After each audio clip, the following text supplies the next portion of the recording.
Alright, picture this. A massive wooden ship, floating alone on endless waters, packed with animals from every corner of the earth.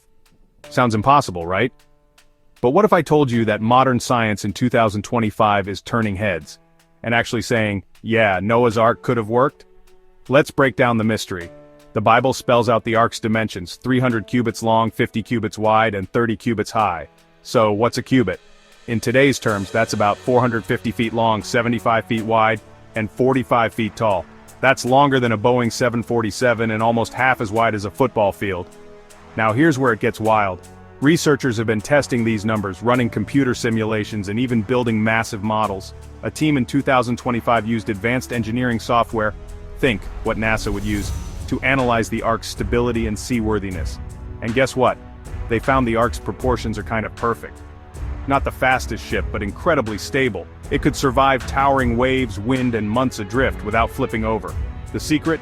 That chunky, box-like shape. Turns out what looks clunky is the gold standard for not tipping over. But what about the inside? Could it really fit all those animals? Here's the shocker. With 3 decks, the Ark would have had the space of about 450 semi-trailers. That's enough room for around 16,000 animals, especially if we count only kinds instead of every species, like many scholars do. Modern science says if you're strategic, small, young animals, efficient storage, and lots of hay, Noah's Ark could actually house them all. And the material? Pure wood, no steel. Seems risky, right? Yet shipbuilders say it's possible. New research in 2025 even shows how ancient builders might have used pitch and layered beams to make the Ark watertight and tough. It's not flashy, but it works. Here's what blows my mind. These ancient blueprints, written thousands of years ago, match closely with what we now know about floating structures and survival at sea.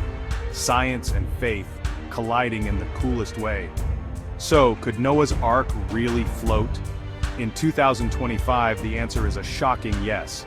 The dimensions are realistic, the design is stable, and with smart planning, the Ark could have survived the storm of the century. It's a story that bridges ancient wisdom and cutting-edge science. Maybe that's the real miracle. Thanks for watching. Let me know in the comments what you think about this epic blend of faith and physics.